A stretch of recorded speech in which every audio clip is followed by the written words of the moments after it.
Lagos, naturally endowed by its geographical position and its former status as a federal capital, has the fastest growth record, a cosmopolitan city. However, with the advent of the oil boom, the level of subsistence greatly increased, and Lagos assumed the role of a great commercial nerve center in the country, even that of the whole of West Africa. Thus, the vehicle's ownership level increased at such a high rate that attention was focused on transportation planning and management. Due to manpower shortage in the traffic section of the Nigerian police and its effect on traffic situation in the state, traffic management devices that are more complementary and more effective were needed. During the first executive government in the state, the then governor, Alhaji Lateef Jakonde, created a traffic control outfit nicknamed Maja Maja Dog Catcher for its commitment and its strictness on law abiding.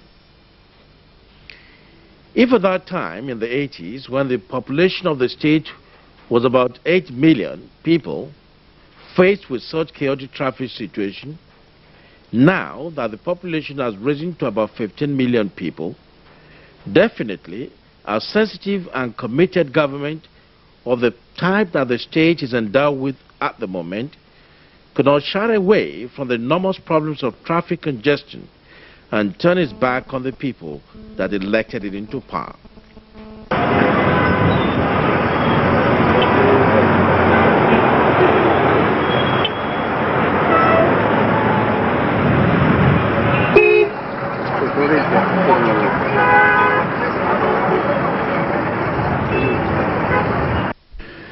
The present government, under the able leadership of Ajuaju Bola Ahmed Tinubu, could not do otherwise than to critically search for the best method of reducing the amount of time spent on roads due to traffic problems.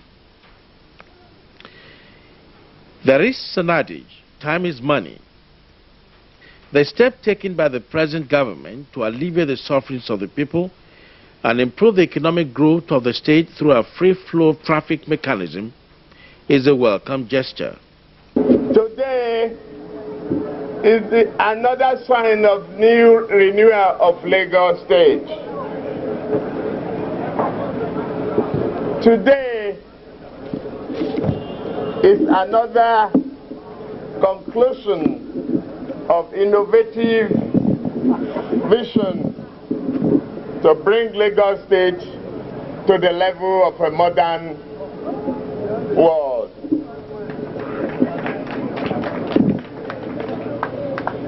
A friend returned just recently from abroad and was wondering what is happening to the traffic. It has always been history of bottleneck and discipline, uncontrollable traffic chaos on the roads of Lagos State. It is very overwhelming for the people, very excruciating hardship and frustration on the face of road users. Each time any worker is late to work, he has no other excuse but traffic hold up. We inherited a monumental problem, chaos and indiscipline when we assumed office. We've started tackling this problem one by one. The case of refuse is there. It's getting better, but yet we are not attained the standard that we want to attain yet. Today the traffic has been getting better. There's more discipline on our roads, yet it's just the beginning of remodernization, rebuilding and rebirth of Lagos State.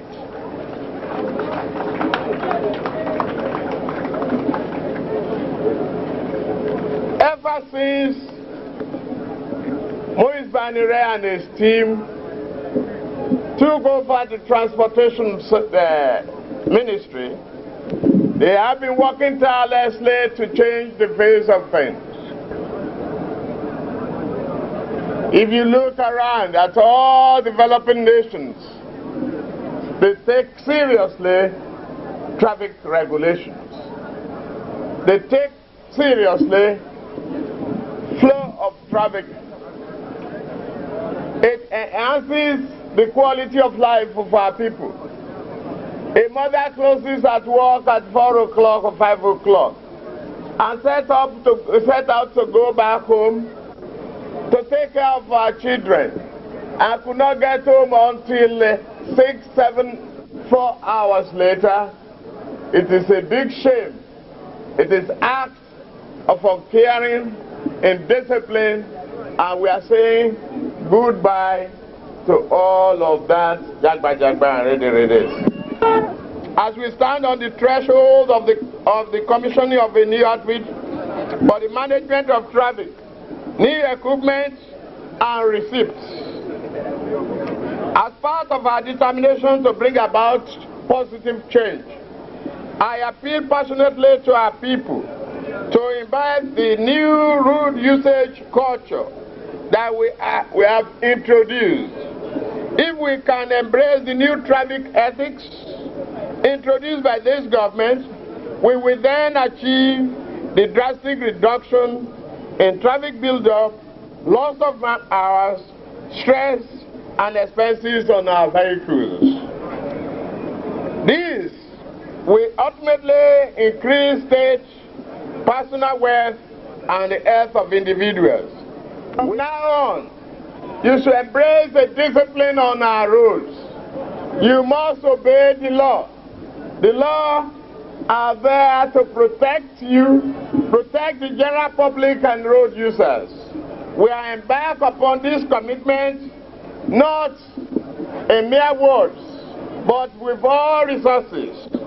The arrowhead of our public transport blueprint is our dream of a Lagos State Traffic Management Authority that will be principally charged with the management and control of traffic in the state.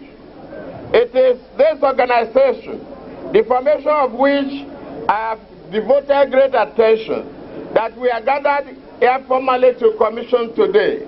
I assure you all that its formation, operational guidelines, and management were packaged after a thorough examination of public transportation in some other mega cities of the world. Certainly, and with the cooperation and support of all our people, Lastma shall be a success story.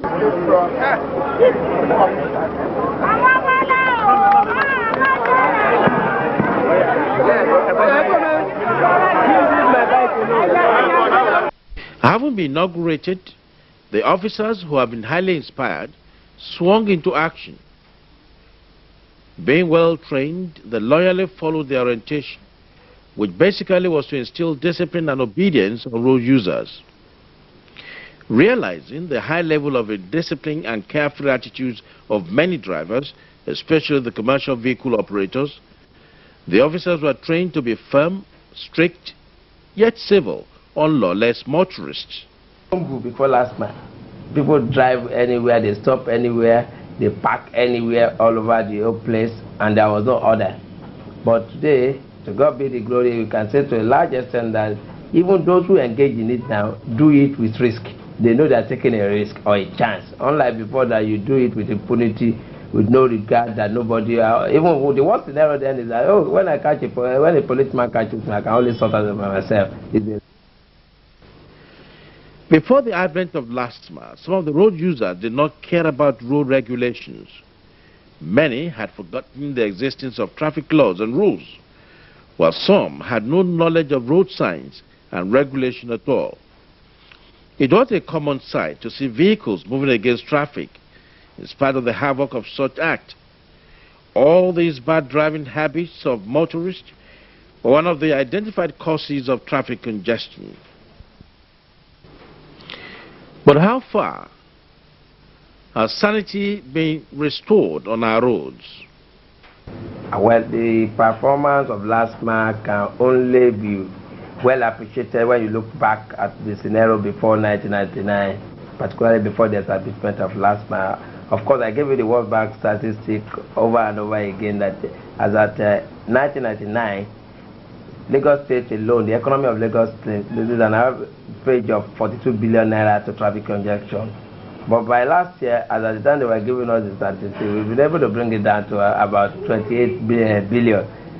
That in itself shows that something definitely we are performing. Actually, what we're talking about, the last time we introduced the psychiatric tests for those striving against that, people were amazed. But I'm glad that today, about 4 other states now, even yesterday, if you read 2 days point, the message from the governor and the head of psychiatric hospital in the country, they said they are considering it as a national measure now. And 3 other states have already put in their own legislation too, because they know it's a good deterrent. Even international commentators have also said that they have observed that it really actually deterred a lot of people, because before that particular time, in terms of fines, people were able to even pay easily, conveniently. But now, with that particular additional qualification, a lot of people now move away from driving against the traffic. And you know the danger in driving against the traffic is multiple. One, there is that of collision, there is that of, which has always been occurring, murder, killing people always, because you never anticipate or envisage that the vehicle will be coming in opposite direction. And you now find a vehicle suddenly, it runs over so many people, the last time over a pregnant woman, and most times, particularly if it concerns the commercial vehicle, the driver escaped. So, for this reason, we believe that today, in Lagos, as at Nasi, before the establishment of Lastma, we had what could be appropriately described as traffic jam. But today, I make bold to say that what we have in Lagos State is, at best, a go-slow.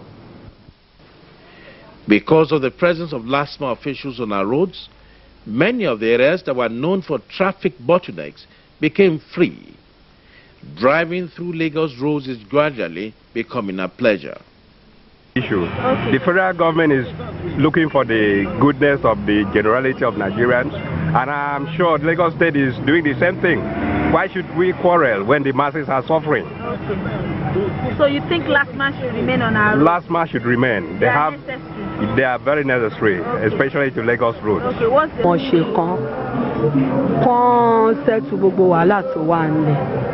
nítorí pé tí Lastma bá kú títí go slow máa pọ̀ jù nígbà tán wà ní títí go slow dínkù ṣùgbọ́n kán máa fi ti ọ̀rọ̀ kán máa ti politics ìbò ọmọ ìyá kan náà ní gbogbo wa. From all indications, the presence of Lastma officials on our roads is not only necessary but unavoidable, because they carried out their duties dedicatedly and are loyal to the cause of their existence. Many motorists abandon their vehicles on the roads whenever they have mechanical faults. This attitude leads to traffic congestion. How equipped is Lastma to tackle this phenomenon? You see, the good thing is that we operate on a computerized system in Lagos State government. I make bold to say without fear of contradiction that the highest number of funds that Lastma brings in a year is about 30% of their expenditure. Even visually, you see people see 25,000 for one-way offense. It's as if everybody in Lagos pays the 25,000 naira. How many people pay the 25,000 naira to start with? And even look at the personnel, just take the personnel cost, how much salary we pay Lastma every month alone. When you know the figure, and remember again that Lastma personnel are paid over and higher than every civil servant, because they have additional 25% over their salary.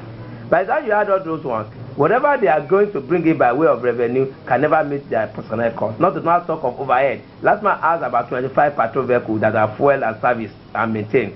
They have over 250 motorbikes. They have 2 communication centers or gadgets.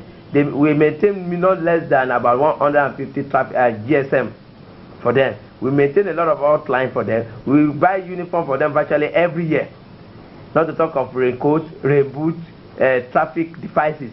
A lot of them. Which one do you want to talk about? Is it torchlight you want to talk about, or you want to talk about the visual, or whichever one? So definitely at the end of the year, if you bring out our expenditure vis-a-vis revenue, you discover that there is a wide gap between the two. But we are as a government, we are undaunted, because we see traffic management or traffic enforcement as a social responsibility. The multidimensional corrective measures, which some critics misconceive to be revenue generation mechanism, were put in place to check various habits of insanity on our roads and make the roads free of traffic congestion so that economic activities could go on smoothly without any hindrance. We have channels of complaints. At the various local level, we operate what we call a zonal level. That is the level on the fields. And we have zonal heads with their immediate subordinates who are expected to listen to the complaints of members of the public. And we always leave our doors open for such complaints. At the headquarters level here too, we listen to complaints, so those people want to seek redress, and then we take necessary steps to make sure that anomalies are corrected. When we probably believe that our men have been high-handed in certain aspects, we totally waive the fine or fines, believing that somehow our men should have been able to show some understanding. We let them know that we are not there to punish, but to make sure the roads are free for people to move, and that when our men momentarily fail to demonstrate such understanding, we will be able to take a deeper look into the whole thing and then help them to make sure they get redressed. Well, if somebody is not probably pleased with us here, it is not only those of us who are here that listen to such complaints. The permanent secretary is there, the Commissioner of Transportation is there, and from time to time they take a second look at some of their conducts and action and our decisions, and they have the right to say, okay, you are a bit excessive here, or simply let him go. But by and large, I will let you know that they are very much supportive, because we've been trying to make sure that we reach out to our men to let them know that the primary aim of establishing Lastma is to provide service, so that things will be quite simple on the highway for people to move up and down, transact their business, move in whatever directions they want to move with the minimum delay. If you say, the best you can say about them, which you can never take away from anybody, is that some of them are corrupt, some of them are overzealous. Fine. In any system, you can never have a perfect system. But what is important is that there must be checks and balances. And there must be a way that the victims of oppression, intimidation, or extortion must be able to hear their own grievance. That is the most essential thing. And we have created all those words to the extent that I even publicize regularly in all manner, in all media, my own number, the permanent secretary's number, for you to be able to access us even via vote if you don't come physically apart from writing. And I also say the only visit to this office that you don't have to book an appointment is Lastma complaint. And I even told people consistently on TV that even where you get to my office and they are telling you I'm in a meeting or I'm so player, you are coming as a result of wrongdoing perpetrated on you by Lastma official. All you need to do is to start shouting with my secretary and start shouting there. When you shout there, I will hear here and come out and say what is going on there. And what I do is Lastma complaint. I ask them to come in. And several people have written me. Some will even pay and send the letter. And when we investigate within 24 hours, our investigation takes maximum 24 hours. Once we investigate, we find out that you are right. We pay you, you refund your money with apology and damnify the officer that is involved. I make bold equally to say that as of today, there is no enforcement agency in this country today that is more police and overall like Lastma. As at date now, I have dismissed more than 87 Lastma personnel for one offense or the other. And we have our own surveillance, we have our own monitoring. Quite apart, we encourage members of the public, particularly those who they want to extort money from, to call us, and we set them up. We have no apology for that. And so, that is the only accusation you can have against them. And you can never, we all belong to the same society. We get these people from the same society that we have. And for those who have decided to go beyond their bounds, we deal with them decisively. That's the only way to help the system. But a free flow traffic will in turn increase individual productivity, which eventually will improve the standard of living of the people of Lagos State. One of the objectives of the present administration is to make life pleasant for the inhabitants and create a conducive environment for both commercial and industrial development. Going by the adage, when two elephants fight, the grass suffers. This thing illustrates the present controversy on the right of the state government to monitor and control traffic on federal roads. Obviously, motorists and the entire people of Lagos State are the receiving end of this clash of giants. Lagos roads, be it federal, state or local, in their classification, are just one entity. Every road leads to one another. It's like a human body. If any part of the body is in pain, the entire body feels it. It is in line with this observation that one believes that all the roads that exist within the jurisdiction of Lagos State should be the responsibility of the State Traffic Control Unit. Well, the only advice I have for the Lagos State government is that they should assist us to reduce the fine given to the members. About 25,000 is too high. If offense was committed, we know that they must fine the offender. And the offense committed should not be high, about 25,000, this and this. It's too much. That is the only advice I give to the Lagos State government. Issue of the federal road or Lagos State road, all these things are political issues there.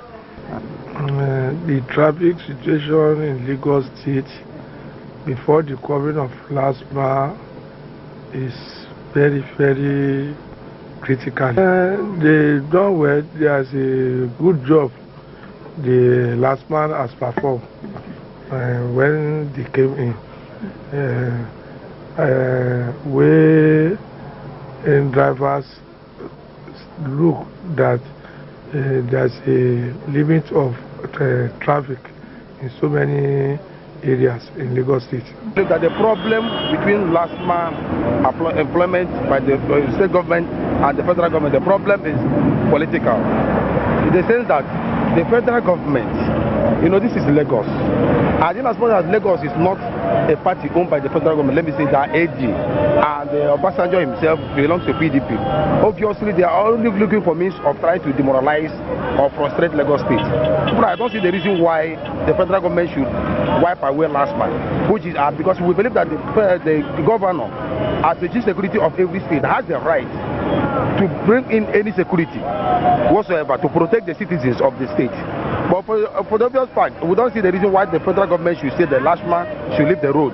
I mean, this is not the only federal road in Nigeria. We have other federal roads. It's not only in Lagos. They should go to other states where PDP are controlling and say let them leave the road. Like in Imo State, we have people there. We have other people employed by the state government to man the area. So for Christ's sake, federal government should leave Lagos alone. Should leave Lagos alone. Tinubu is trying. Political operators are supposed to uphold the interests of the general public, see to their development in all spheres of life, and take cognizance of the hardships confronting the people in various communities. Actually, one would think that this controversy should not have arisen if politics is played with fairness and commitment to the upliftment of the standard of living of the people. From all indications, the entire public looks towards federal, states and local governments for better ways of governance, ways that lead them out of the woods and dungeon of poverty and other perils in our society.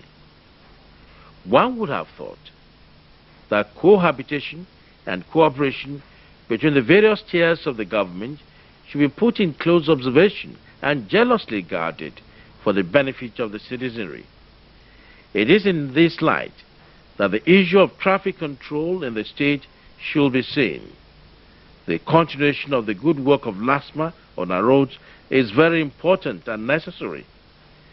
It is very important that the federal government allows this good rapport that exists between the various traffic agencies continue so that the chaotic traffic situation in the state will be jointly fought and checkmated for the betterment of the generality.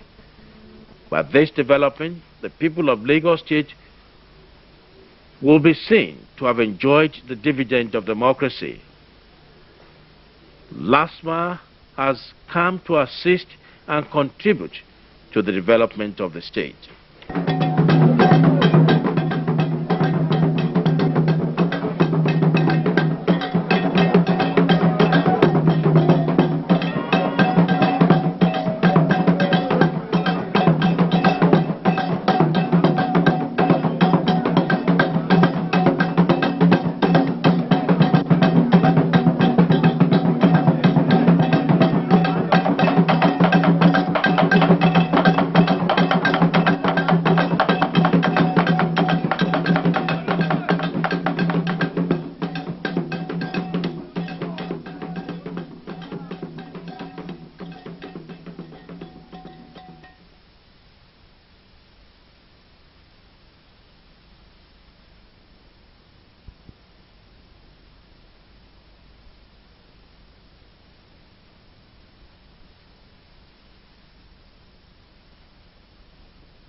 In the discharge of government policies and programs at any level, one structure cannot be ignored.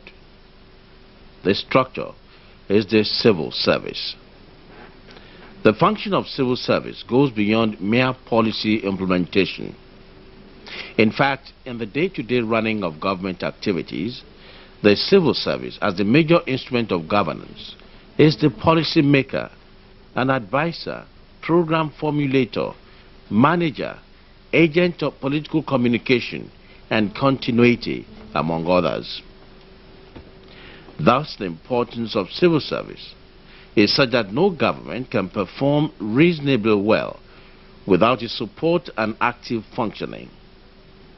This is why it has often been described as the unsung powerhouse. Before it gets to where it is today, the civil service went through numerous reforms and changes meant to make it very dynamic, effective, and efficient. Going by today's civil service, it could be said that the various reforms panels, to a considerable extent, achieved reasonable success. As a result, the success story of the civil service could be incomplete without them.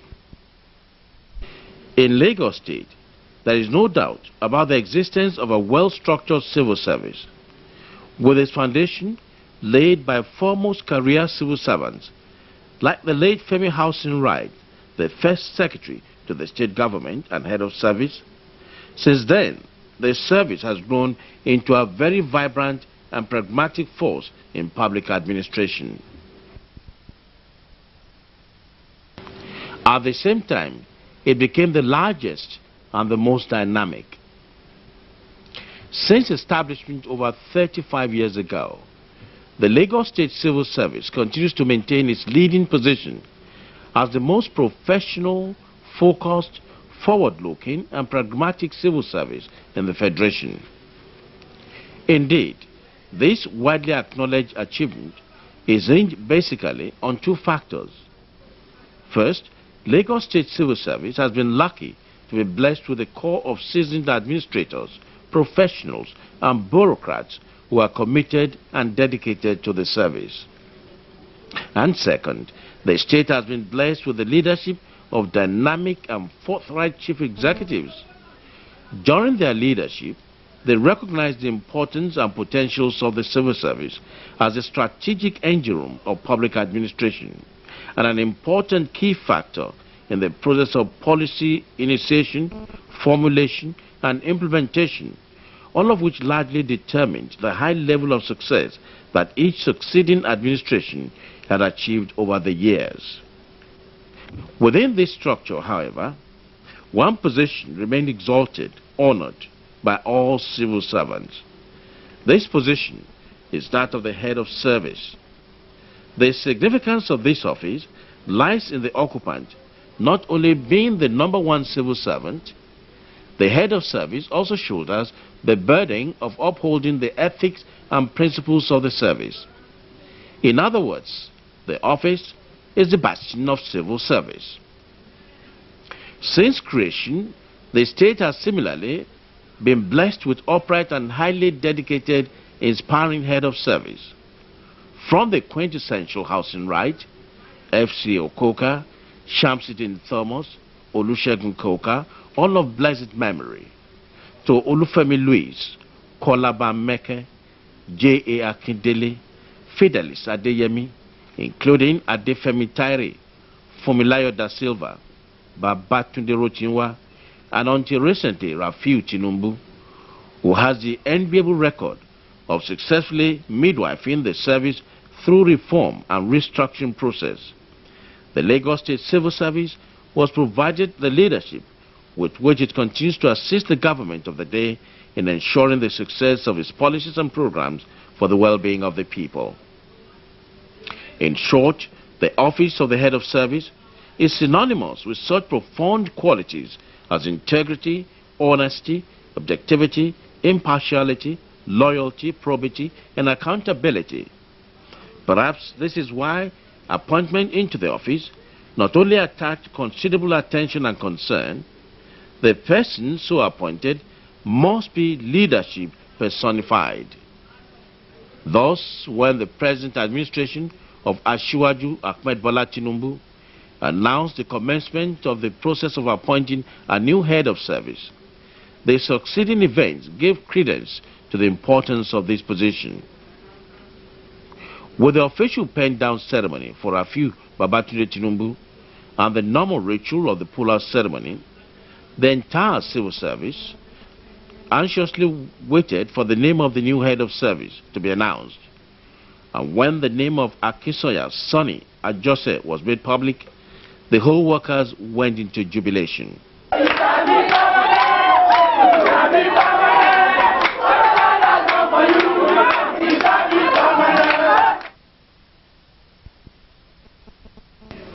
The appointment of Sonny Ajose is significant in so many ways, chief among which is being the first person to occupy the exalted position from Badagry, one of the administrative divisions in the state.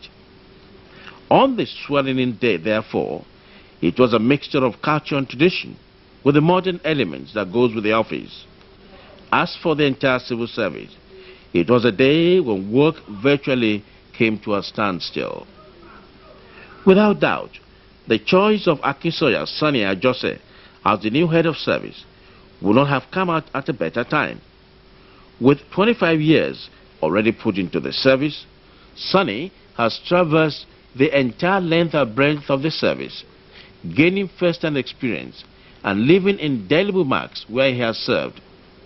For instance, as a director in charge of the Directorate of Food, Roads and Rural Infrastructure, DFRI, the remarkable success achieved still stand him out till today. This is why, for those who know him, the new head of service is an embodiment of sterling qualities which make the new position truly deserving.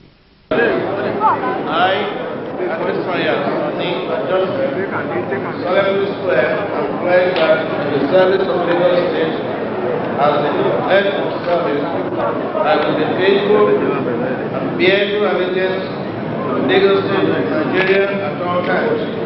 I will not discriminate on the basis of religion, tribe, caste, or status, or practice any form of partiality in the performance of my official duties.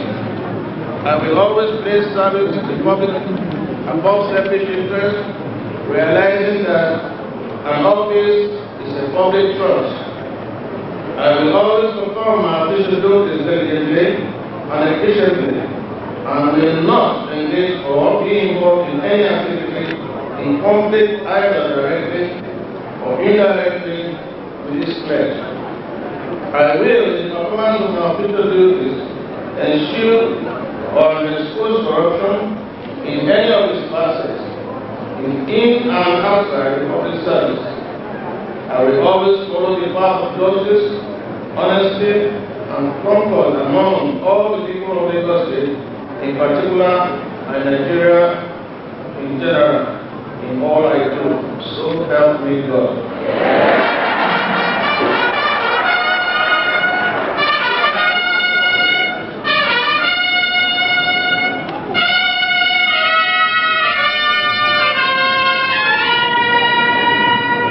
Oath of allegiance.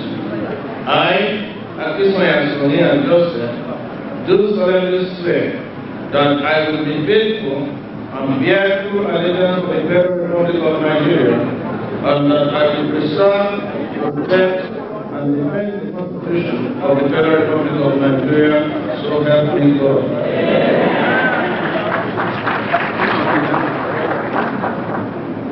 Oath of Secret. I, Akinsoya Sonny Ajose, do solemnly swear that I will not directly communicate or reveal any matter to any person which shall be brought under my consideration or shall come to my knowledge in the discharge of my official duties, except as may be required for the discharge of my official duties or as may be officially permitted by the Executive Governor of Lagos State. So help me God. And now you send the signature.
Your wife, Mrs. Aniola Joseph, His Royal Majesty, the Attorney of Badagry, Akon Menon Tori First, the good people of Badagry Division, and the entire staff of the State Civil Service.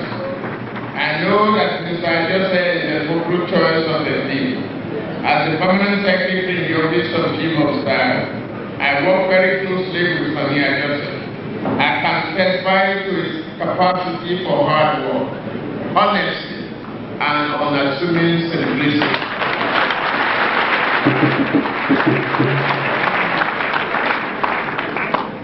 Several times I've done this. If you pull the call through to Ajose at 2 a.m., he will be there to respond to you and take appropriate action. I know that he has a very proactive approach to management, anticipating and providing solutions to problems before they arise. I know that he is patient and listening administrator with a knack for carrying even the most junior staff along. I trust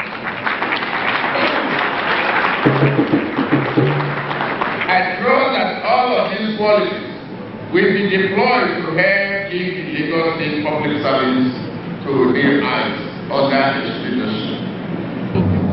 Because the choice of person is a nice person. Mr. Jota is a cool-headed person. He worked with me while I was a farm tech as a director in Tilbury, and is a good performer. So I'm happy at the choice. Later, he doesn't talk much as I talk, but he has with wisdom inside his head. I pray that God is going to guide, protect him throughout his career in the service and after the service. I am highly convinced, and I want to give you the assurance that as our indigene, as a son from Badagry Division, coupled with his experience in the civil service of Lagos State, he has worked in so many ministries. I'm highly convinced, and I want to say it without any sort of reservation, that he's not going to disappoint the Executive Governor of Lagos State, who gave him this particular opportunity to serve as head of service of Lagos State. He's good. And I found him a very loyal, hardworking, mature, and unassuming personality who can be trusted to produce without minimum supervision. He should work very hard, but above all, he should abide by the instructions of the Executive Governor, who is the head of the government. The 13th head of service, Akinsoya Sonny Ajose, comes at a time the service is undergoing a purposeful process of restructuring, reforms, and re-engineering.